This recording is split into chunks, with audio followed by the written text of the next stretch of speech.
ایک صاحب کہہ رہے تھے کہ میرے 2 بچے ہوئے، اس کے بعد جب میں نے دیکھا مہنگائی بہت ہے تو نسل روک لی، کیونکہ اللہ نے پہلے اسباب اختیار کرنے کا کہا ہے. اللہ نے اسباب اختیار کرنے کا کہا ہے، لیکن اس چیز کو اللہ نے سبب ہی قرار نہیں دیا. اسباب پیدا کس نے کیے ہیں؟ اللہ نے. تو جس چیز کو اللہ نے سبب بنایا ہے وہ اختیار کیا جائے گا.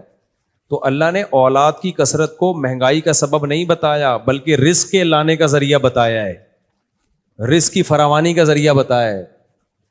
آپ فیملی پلاننگ والوں کی باتوں میں آ کے نسل روک رہے ہو کہ مہنگائی بڑھ رہی ہے، تو اس کا مطلب آپ فیملی پلاننگ والوں کو اللہ پہ ترجیح دے رہے ہو. اللہ کہہ رہے کہ اولاد رزق کا ذریعہ ہے، اور اس کی دلیل بھی دی اللہ نے. خالی ہوائی دعوے، معاذ اللہ کوئی دعوے نہیں کیے اللہ تعالیٰ نے، دعوے برائے دعوے. اللہ نے کہا دیکھو بچہ پیدا ہوتے ہی ماں کی چھاتیوں میں دودھ آتا ہے، حالانکہ پہلے دودھ کہیں نظر نہیں آ رہا ہوتا. دودھ ایک سائن ہے، ایک علامت ہے کہ اس کی بنیادی ضرورتیں میں پوری کروں گا، میں غافل نہیں ہوں اس سے. اب بے وقوف آدمی کہتا ہے کہ صرف دودھ ہی پیدا کیا ہے نا اللہ نے، تو بچے کو خالی دودھ تھوڑی چاہیے، بچے کو تو لنچ کے لیے پیسے بھی چاہیے، کنوینس کا خرچہ بھی چاہیے، میڈیکل الاؤنس بھی چاہیے، فلانا بھی چاہیے، ڈمکانا بھی چاہیے. تو بے وقوف یہ کہتا ہے. عقل مند کہتا ہے بچے کو ابھی فی الحال دودھ کی ضرورت تھی، اپنے اللہ نے اپنی قدرت سے پیدا کر دیا، یہ بتانے کے لیے کہ جو ضرورتیں ہوں گی وہ میں پوری کروں گا. تو اس لیے فلسفہ ہی سرے سے غلط ہے. اور اس فلسفے کا نتیجہ کیا نکلا ہے؟ انگریزوں نے بچے ہی پیدا کرنا ختم کر دی ہے. حالانکہ وہ معاشی ترقی کی انتہا، پوری دنیا کی دولت کھا گئے وہ، لیکن کہتے ہیں غربت مہنگائی ہے، ایکچولی بچے کیسے پالیں گے ہم؟ ابے تمہارے پاس تو بے تحاشا پیسہ ہے.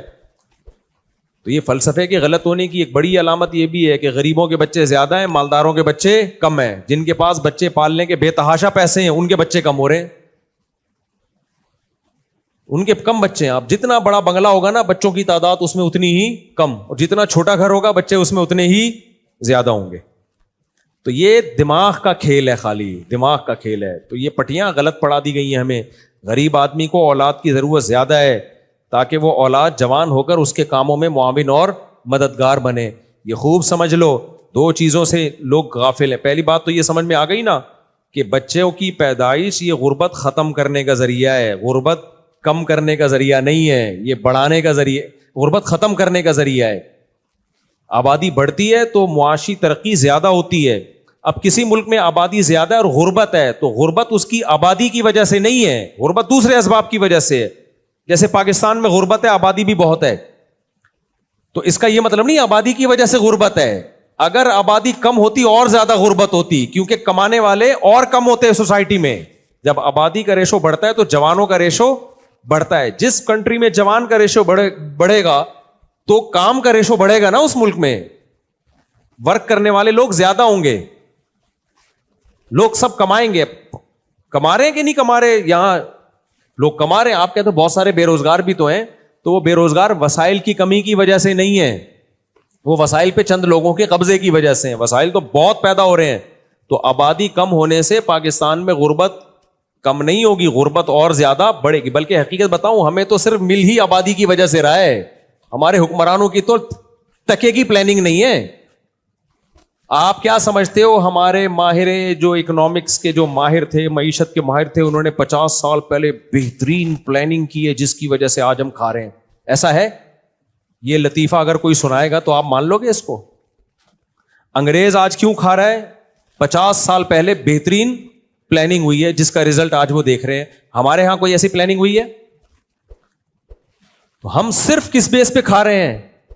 آبادی کی کثرت کی وجہ سے جوانوں کا ریشو کیا ہے؟ زیادہ ہے. صرف اس بیس پہ کھا رہے ہیں. اگر ہمارے یہاں غربت یعنی آبادی کم ہوگی تو اس سے بھی ایک کھانے کا ذریعہ تھا، اس سے بھی ہم جائیں گے. اور تو ہمارے کوئی پلاننگ نہیں ہے. اس کی اور آسان مثال، لوگ کہتے ہیں یار پاکستان میں ایک مذہبی ملک ہے، پھر بھی اخلاقی برائیاں کتنی ہیں، لوگ جھوٹ بولتے ہیں، چوریاں کرتے ہیں، یہ کرتے ہیں. انگریزوں میں مذہب نہیں ہے پھر بھی یہ والی اخلاقی برائیاں نہیں ہیں. اس کا میں جواب دیتا ہوں کہ ہمارے ہاں جو اخلاقی برائی ہیں مذہب کی وجہ سے نہیں ہے. مذہب نے کہیں بھی جھوٹ بولنے کی ترغیب دی ہے؟ کہیں حدیث میں آتا ہے معاذ اللہ نقل کفر کے جو جھوٹ بولے گا 1 حج کا ثواب ملے گا اس کو، 2 نمبری کرے گا 6 حجوں کا ثواب ملے گا اس کو. لیکن جتنے چرسی ہیں حاجی ہیں یعنی چرچ کا جو بزنس کرنے والے وہ کیا ہیں؟ حاجی ہیں. تو میں 4 چرسیوں کے نام جانتا ہوں جو دنیا کے سب سے بڑے اسمگلر ہیں ہیروئن کے. سب کے نام کے ساتھ کیا لگا ہوا ہے؟ حاجی. نام بتا سکتا ہوں لیکن بتاؤں گا نہیں میں.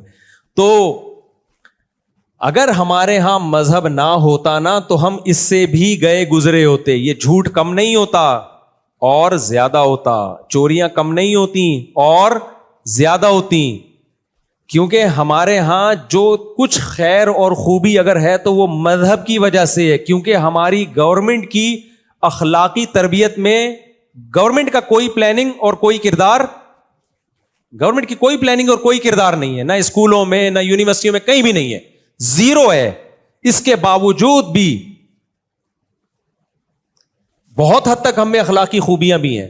انگریزوں نے تو 50 60 سال قوم کی تربیت میں لگا دیے, تب جا کے اخلاقی برائیوں کو, جو چند اخلاقی برائیاں ہیں وہ بھی, اور وہاں جو اخلاقی برائیاں ہیں وہ تو میرے اور آپ کی سوچ سے بھی اونچی ہیں, لیکن چند اخلاقی برائیاں, nice to meet you, thank you, گالیاں والیاں نہیں, یہ جو چند ایک چیزیں چل رہی ہیں, تو انہوں نے تو بہت محنت کی ہے. ہمارے ہاں محنت کیا ہے؟ زیرو. تو ہمارے ہاں اگر کوئی خوبی ہے تو مذہب کی وجہ سے ہے. اب یہ بہت فضول دلیل ہوگی کہ پاکستان ایک مذہبی ملک ہے پھر بھی یہاں جھوٹ اتنا ہے, انگریز مذہبی ملک نہیں ہے امریکہ اور وہ وہاں اتنا جھوٹ نہیں ہے, اس کا مطلب مذہب کو سوسائٹی سے نکال دو.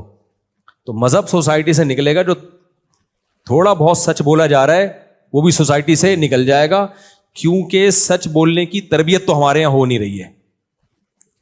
تو یہی خوب سمجھ لو کہ ہمارے ہاں ملک کو اکنامکلی مضبوط بنانے کی حکمرانوں کی طرف سے کوئی پالیسیاں نہیں ہیں, بلکہ حکمرانوں نے اللہ کے فضل سے بیڑا غرق کرنے میں کوئی کسر نہیں چھوڑا.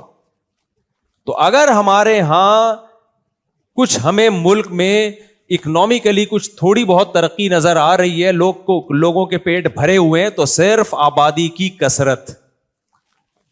میں نے اس پہ ایک باقاعدہ بیان ریکارڈ کروایا تھا کہ آبادی کی کثرت, یہ جرمنی کی رپورٹ, آپ کے وہاں کی یونیورسٹیوں کی رپورٹ پیش کر رہا ہوں, اس پہ میں نے پورے ریفرنسز کے ساتھ ایک پورا بیان ریکارڈ کروایا تھا کہ یہ نظریہ اب تبدیل ہو چکا ہے کہ آبادی زیادہ ہونے سے وسائل کم ہوتے ہیں. یہ بالکل چینج ہو چکا ہے. ہم پرانا سڑا ہوا نظریہ جو ہے نا وہ پڑھ رہے ہیں یونیورسٹیوں میں. میرا ایک شاگرد جرمنی سے باقاعدہ پڑھ کے آیا, اس نے پوری ریفرنس دی ہے وہاں کے پروفیسر کیا کہتے ہیں. وہ کہتے ہیں کہ آپ کی جو سورس آف انکم ہے نا, ان میں سب سے بڑی سورس ہی آبادی ہے, باقی چیزیں اس کے بعد آتی ہیں. تو اس لیے اگر پاکستان غریب ملک ہے تو آبادی کی کثرت کی وجہ سے نہیں ہے, بلکہ آبادی کی کثرت کی وجہ سے کچھ غربت سے تھوڑا بہت جو پیٹ بھر رہے ہیں لوگوں کے. اور ویسے بھی آپ غریبوں کو دیکھ لو جا کے, ان کے بیٹے کما کے کھلا رہے ہیں. اگر ان کے بیٹے نہ ہوتے, وہ بوڑھوں کو گورنمنٹ کھلاتی کیا؟ اولڈ ہاؤس ہے یہاں پہ. امریکہ تو بڈھوں کو اتنا الاؤنس دیتا ہے, فری پھوکٹ میں کھاتے ہیں بیٹھ کے. یہاں دیتی گورنمنٹ کہتی ہے ہمارے پاس IMF کو دینے کے لیے قرضہ نہیں ہے, ہم بوڑھوں کو الاؤنس دیں. یہاں بوڑھوں کو کھلاتا کون ہے؟ ان کے بیٹے کھلا رہے ہوتے ہیں. عورتوں کو کھلاتا کون ہے؟ ان کے میاں کھلا رہے ہوتے ہیں. ایک آدمی, ایک بیوی کا خرچہ اٹھائے گا, بچوں کا خرچہ, اپنے ماں باپ کا خرچہ گورنمنٹ نہیں اٹھا رہی. یہ کون اٹھا رہا ہے؟ آدمی. وہاں گورنمنٹ اٹھا رہی ہے, آدمی نہیں اٹھا رہے. تو آدمی مارکیٹ سے شارٹ ہو گئے, سب کچھ شارٹ. اس لیے بالکل بیکار قسم کی باتیں ہیں یہ. تو اس لیے غریب بات. اور ویسے بھی دیکھو, ہم یہ تو عقلی دلائل میں دے رہا ہوں نا. جب ہم اللہ اور اس کے رسول پر ایمان رکھتے ہیں تو ہمیں عقلی دلیل کی ضرورت نہیں ہے, ہمیں اللہ پہ توکل کرنا ہے. اسلام نے نسل بڑھانے کی ترغیب, غامدی صاحب کا ایک بیان آیا تھا کہ ایکچولی اس زمانے میں جہاد میں لوگوں کو ضرورت تھی تو نسل بڑھانے کی ترغیب دی گئی. ایکچولی کر کے نا غامدی صاحب ہر چیز کا اسلام کے حکم کا بیڑا غرق کر دیا ہے. صرف ایک اخلاق رہ گئے غامدی صاحب کے پاس خاندانی, وہ میں مانتا ہوں. بات کرنے کی تمیز ہے غامدی صاحب کو. بہت سے اسکالرس کو بات کرنے کی تمیز نہیں ہے. غامدی صاحب میں تمیز ہے. میں دوسرے اسکالر سے کہتا ہوں تمیز غامدی صاحب سے لو, علم علماء سے لو. تمیز سے بات کرتا ہے وہ بندہ, یہ ایک قابل تعریف ہے. بہت سے اسکالر نا اپنا وہی تمیز ہی نہیں ان لوگوں میں بات کرنے کی, بدتمیزی سے 2-4 لوگوں کی طرف ہی ذہن جاتا ہے. خیر, تو کیا کہہ رہا تھا یار, میں کدھر چلا گیا. تو غامدی صاحب نے کہا ایکچولی اس زمانے میں وغیرہ وغیرہ کر کے. بھائی صاحب, اس زمانے میں جو غربت تھی نا, جس میں نبی حکم دے رہے ہیں صحابی کو کہ تزوج الودود الولود, ایسی عورت سے نکاح کرو جو اولاد تمہیں کثرت سے دے. یہ اس زمانے میں کہا جا رہا ہے جس میں قرآن نازل ہو کے صحابہ کو یہ بتا رہا ہے لا تقتلوا اولادکم خشیۃ املاق، اپنے بچوں کو غربت کے خوف سے قتل مت کرو. اتنی غربت تھی کہ بیٹوں تک کو قتل کر دیا کرتے تھے کہ یار کھلائیں گے کہاں سے. ان غریبوں کو کہا جا رہا ہے کہ جلد شادی کرو، زیادہ شادیاں کرو اور نسل کو بڑھاؤ. آج ایسی سچویشن نہیں ہے، ہوگی چند ایک گھروں میں، اس کا آبادی سے تعلق نہیں ہے، وہ ویسے ہی اللہ کی طرف سے آزمائشیں ہوتی ہیں اور ملکی پالیسیاں جو حکمرانوں کی وہ غلط ہوتی ہیں. آج یہ اس پر عمل کر رہے ہیں ہزار گز کے بنگلوں میں رہنے والے لوگ، کہہ رہے ہیں ایکچولی تربیت مشکل، ایکچولی ہم کھلائیں گے کہاں سے. ابے تمہارے پاس تو رکھنے کی جگہ نہیں ہے، تو یہ دل چھوٹا ہونے کی علامت ہے. تبھی آپ کو جس کے بچے زیادہ ہیں اس کے چہرے پہ رونق نظر آئے گی، خوشیاں نظر آئیں گی، چاہے غریب ہی ہوگا. اور جس کے اولاد کم ہے نا، آپ کو اس کے چہرے پہ رونق نظر نہیں آئے گی. جس نے اپنے اختیار سے نسل کو روکا ہے اس کی بات کرو، کیونکہ اللہ پہ توکل نہیں ہوگا. جب توکل نہیں، دل کی خوشیاں ختم. ہر وقت اسباب پہ نظر، تو جو ہر وقت اسباب پہ نظر رکھتا ہے اس کو خوشی کے علاوہ دنیا میں سب کچھ ملتا ہے. تو اس لیے میرے بھائی اپنے گھروں کو آباد کرو. تو یہ تو میں دلیل دے رہا تھا کہ شریعت کی، ہمارے پاس تو شریعت کافی ہے. شریعت نے کہہ دیا تو ہم تو اب نسل نہیں روک سکتے اس بیس پہ. باقی ایک عقلی بات بھی ہے کہ بچے ایک دم نہیں پیدا ہو جاتے. یہ جو لوگ کہتے ہیں نا 10 بچے کو کھلائے گا کہاں سے، بھائی صاحب جب 10واں پیدا ہوگا تو پہلا بڑا ہو چکا ہوگا، وہ باپ کے ساتھ کاموں میں ہاتھ بٹا رہا ہوگا. یہ کوئی خرگوش کے بچے تھوڑی ہیں جو ٹھا کر کے 6 پیدا ہو رہے ہوں، یا مینڈک کے بچے تھوڑی ہیں جو برسات میں ٹر کر کے ایک دم اتنے سارے پیدا ہو گئے. اب میں جب بتاتا ہوں نا میرے ماشاءاللہ 18 لوگ کہتے ہیں ابھی 18 کہاں رکھے ہوں گے اس نے. اب بھائی جان 18واں بڑا ہو کے کمانے لگا ہے میرا بیٹا، الحمدللہ بڑا ہو گیا ہے وہ اب ہمارا دستے بازو بن گیا، اللہ برکت دے. اس میں نظر نہیں لگا دینا. اب تو مجھے غصہ بہت آنے لگا آج کل. تو بیٹے جیسے جیسے بڑے ہوتے ہیں وہ کیا کرتے ہیں، وہ پڑھائی میں دل نہیں لگا. اس کو کہا کہتے کچھ کما یار، تو پڑھائی میں دل نہیں لگ رہا تو کب تک پٹے گا. تو صحیح ہے نا. تو وہ تو بیٹیاں جو ہے وہ گھروں کی ہو جاتی ہیں اپنے، ان کی رخصتی ہو جاتی ہے. ان کی ذمہ داری کون اٹھاتا ہے. اب جب اللہ نے، میں شو کے لیے یہ مثالیں نہیں دیتا، سمجھانے کے لیے کہ یار میں نے جو دعوے کیے تھے اللہ نے مجھ سے پریکٹیکل کر کے دکھایا ہے، ہوائی باتیں نہیں ہیں. تو ہماری تو کوئی بہت بڑی آمدن نہیں تھی بھائی، اسی میں ہم پلے بڑے ہیں. تو بچے بھی اس میں ہم نے پل گئے، بڑے ہو گئے، کھا لیا پی لیا. اور غریب کا بچہ زیادہ اچھا پل رہا ہوتا ہے اگر تربیت صحیح ہو. مالدار کے بچے تو کھا کے بگڑتے ہیں، وہ تو باپ کی خدمت بھی نہیں کر رہے ہوتے. میں دیکھ رہا ہوں نا مالداروں کے گھروں کے جو حالات ہیں، ہم سے ملتے ہیں، اللہ کسی کا راز فاش نہیں کرنا میں نے، لیکن جو حالات ہیں کہتے ہیں یار ہم نے ان کمبختوں کو جنا کیوں. کہتے ہیں سٹی اسکول بیکن ہاؤس میں کروڑوں لاکھوں روپے خرچ کر کے ان کمبختوں کو پڑھایا، آج ہم سے تمیز سے بات نہیں کرتا، گرل فرینڈ کے بازو میں جا کے بیٹھتا ہی ہے. تو وہ 2 بچے جو تربیت کے لیے نکالے تھے نا انہوں نے، ان کی بھی یہ تربیت ہوتی ہے. سب کی بات نہیں کر رہا، سب ایک جیسے نہیں ہوتے، لیکن بہتوں کا حال خراب ہے. اور پھر کل میں نے ایک علاقہ وزٹ کیا، کل کی بات ہے یار، 500 گز کے بنگلے تھے، کل ہی کی بات ہے، سچی مچی کے کل کی بات کر رہا ہوں. 500 گز کے بنگلے، بندہ ہی نہیں ہے اندر. ماں باپ کے 2 بچے تھے، گھر بہت بڑا بنا لیا انہوں نے. ایک امریکہ میں بیٹھا ہوا ہے، دوسرا پتہ نہیں کہیں جاپان گیا ہوا ہے. بڈھا بڈھی ایک دوسرے کا منہ دیکھ رہے ہیں. ابے اس سے تو وہ جھونپڑا اچھا ہے یار، بڑھاپے میں بچے تو ہوں آپ کے پاس. نہیں آئی تو ایسے بنگلے کا تم نے کیا کرنا ہے. بیڈ روم اس پہ فخر ہو رہے، 4 bed D D, 5 bed D D, یہ چلا رہے ہیں نا.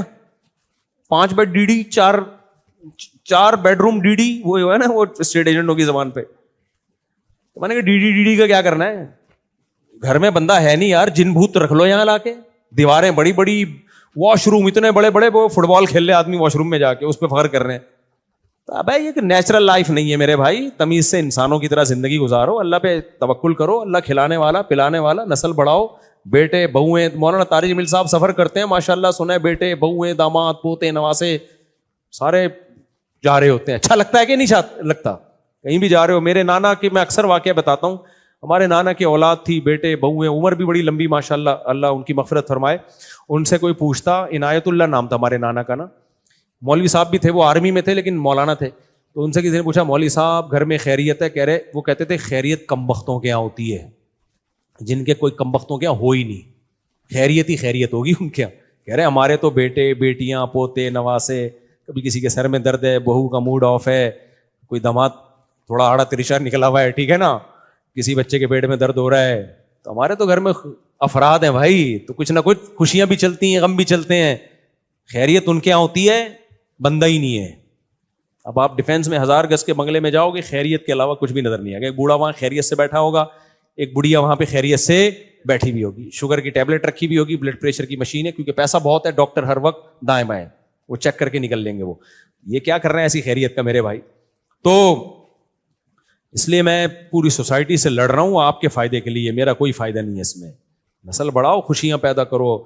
اور گوروں کی حالت دیکھو, قابل ترس ہے, خدا کی قسم رونا آتا ہے ان کو دیکھ کے, بہت رونا آتا ہے کہ یار یہ کیا ہے, ان بیچاروں کا ہوا کیا ان کے ساتھ. تو ان کو ایسی, ان کی عورتوں کا دماغ خراب ہوا ہے نا, ان کی عورتوں کی زندگی ابھی برباد. وقت پہ بچے نہیں پیدا ہوتے, بڑھاپے میں بیچاریوں کی زندگی خراب ہوتی ہے. شوہر کی محبت بھی بیوی کو پورے طور پہ جب ہی ملتی ہے جب اس کی اولاد ہو. آدمی بیوی کو شروع میں دلہن تو دلہن لگتی ہے اچھی, اس کے بعد وہ اچھی اس لیے لگتی ہے آپ کے بچوں کی ماں ہے. دلہن تو پرانی ہو جاتی ہے, دولہا بھی تھوڑا دنوں میں پرانا ہو جاتا ہے. وہ جو جذبات ہوتے ہیں نا میاں بیوی کے, آئی لو یو, اور وہ 4 دن کے بعد ختم. اس کے بعد تو بھائی میرے بچے کی کیا ہے, یہ اتنے بچوں کو ناشتہ بنا کے دیتی ہے, اتنے بچوں کو تیار کرتی ہے, اتنے بچوں کی خوشیوں میں میرے ساتھ شریک ہوتی ہے, غم میں میرے ساتھ. اور عورت بھی اس لیے اپنے شوہر سے, میرے اتنے سارے بچے, بیٹے, بہویں, داماد میرے میاں کے بھی ہیں, یہ جیسے میرے ہیں میرے میاں کے بھی ہیں. تو یہ بھی ذمہ داریاں ڈیوائڈ ہوئی ہوئی ہیں. ان کا ریلیشن اولاد کی وجہ سے بنتا ہے. بچہ 60 طلاق کا ریشو بڑھ جاتا ہے. جہاں بچے تبھی گوروں میں طلاقیں دے دنادن طلاقیں. آج طلاقوں کا ریشو کیوں بڑھ گیا ہے؟ نسل ختم ہو گئی, اس سے طلاقوں کا ریشو بھی بڑھ گیا ہے. اس لیے یہ سب بیکار قسم کی باتیں ہیں, فضول.